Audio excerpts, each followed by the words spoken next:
YCP rebel ఎమ్మెల్సీల అంశంపై ఎట్టకేలకు ఉత్కంఠ వీడింది. ఎన్నికల ముంగిట వారిపై అనర్హత వేటు వేశారు మండలి చైర్మన్ మోషేష్ రాజు. వైసీపీ నుంచి ఫిరాయించిన ఎమ్మెల్సీలు సి రామచంద్రయ్య, వంశీ కృష్ణ యాదవ్లను అనర్హులుగా ప్రకటించారు. కొంతకాలంగా వీరిపై విచారణ సాగగా విచారణకు రమ్మని చైర్మన్ కోరగా వారు రాలేదు. పలుమార్లు నోటీసులు ఇచ్చినప్పటికీ వారు గైర్వా హాజరయ్యారు. చివరిసారిగా నోటీసు జారీ చేయడంతో ఎట్టకేలకు హాజరై తమ వివరణ ఇచ్చుకున్నారు. చివరికి వారిపై అనర్హత వేటు వేస్తూ చైర్మన్ నిర్ణయం తీసుకున్నారు. కొన్ని రోజుల క్రితం వైసీపీ, టీడీపీ రెబెల్ ఎమ్మెల్యేలను అనర్హులుగా ప్రకటిస్తూ స్పీకర్ తమ్మినేని సీతారాం నిర్ణయం తీసుకున్న విషయం తెలిసిందే.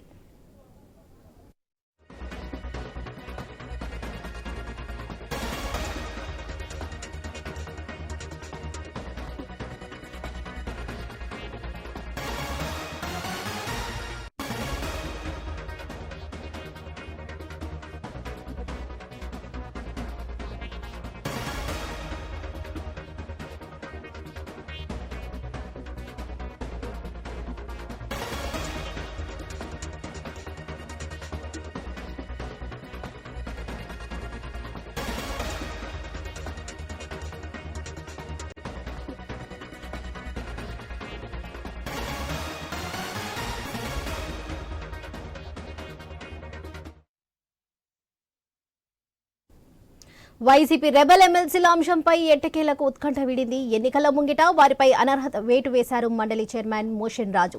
వైసీపీ నుంచి ఫిరాయించిన ఎమ్మెల్సీలు సి రామచంద్రయ్య, వంశీ కృష్ణ యాదవ్లను అనర్హులుగా ప్రకటించారు. కొంతకాలంగా వీరిపై విచారణ సాగగా విచారణకు రమ్మని చైర్మన్ కోరగా వారు రాలేదు. పలుమార్లు నోటీసులు ఇచ్చినప్పటికీ వారు గైర్వా హాజరయ్యారు. చివరిసారిగా నోటీసు జారీ చేయడంతో ఎట్టకేలకు హాజరై తమ వివరణ ఇచ్చుకున్నారు. చివరికి వారిపై అనర్హత వేటు వేస్తూ చైర్మన్ నిర్ణయం తీసుకున్నారు. కొన్ని రోజుల క్రితం వైసీపీ, టీడీపీ రెబెల్ ఎమ్మెల్యేలను అనర్హులుగా ప్రకటిస్తూ స్పీకర్ తమ్మినేని సీతారాం నిర్ణయం తీసుకున్న విషయం తెలిసిందే.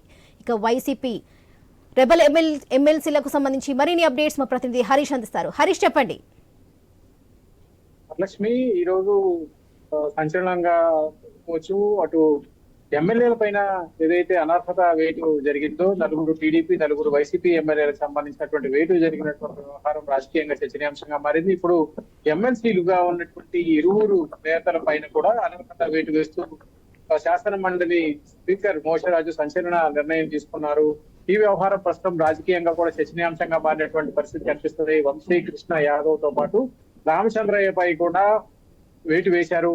ఇప్పటికే పలుమార్లుగా విచారణకు రావాలని చెప్పి శాసన మండలి చైర్మన్ ఎవరైతే ఉన్నారో ఆయన పలు దఫాలుగా నోటీసులు ఇచ్చారు. అయినప్పటికీ కూడా ఇరువురు నేతలు స్పందించలేదు. ఇప్పటికే సి రామచంద్రయ్య టీడీపీ వైపు వెళ్ళినటువంటి సిచ్యువేషన్ కనిపిస్తుంది. అదే విధంగా వంశీ కృష్ణ యాదవ్ కూడా జనసేన వైపు వెళ్ళినటువంటి సిచ్యువేషన్ కనిపిస్తుంది. ఇంకోవైపు చూసుకుంటే ఏదైతే అనర్హతకు సంబంధించినటువంటి ఆరోపణలు వచ్చాయో, నోటీసులు వచ్చాయో, ఆ నోటీసులకు సంబంధించినటువంటి అంశం పైన ఇరువురు నేతలు కూడా సాంకేతికంగా ఉన్నటువంటి ఎవిడెన్స్ ని సమర్పించాలని చెప్పి స్పీకర్ ను కోరినటువంటి దాఖలాలు ఉన్నాయి.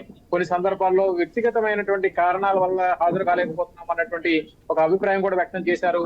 అనేక సార్లు శాసన మండలి చైర్మన్ ముందు హాజరు కావాలని చెప్పి కూడా ఆదేశాలు ఇచ్చినప్పటికీ కూడా ఇరువురు నేతలు స్పందించినటువంటి దాఖలాలు కనిపించలేదు. దీంతో చివరికి ఇరువురి పైన విచారణ చేపించిన అనంతరం అనర్హత వేటు వేశారు. ఈ నెల 5వ తేదీని కూడా చివరి అవకాశంగా కూడా ప్రకటించినటువంటి పరిస్థితి ఉంది. అయినప్పటికీ కూడా ఇరువురు నేతలు స్పందించినటువంటి దాఖలాలు లేవు. మొత్తమే చూసుకుంటే కనుక అటు నలుగురు టీడీపీ ఎమ్మెల్యేలు, నలుగురు వైసీపీ ఎమ్మెల్యేలతో పాటు ఇప్పుడు శాసన మండలిలో కూడా ఉన్నటువంటి ఇరువురు నేతలు సి రామచంద్రయ్య, వంశీ కృష్ణ యాదవ్ పైన చర్యలు తీసుకోవడం రాజకీయంగా సంచలనంగా మారింది.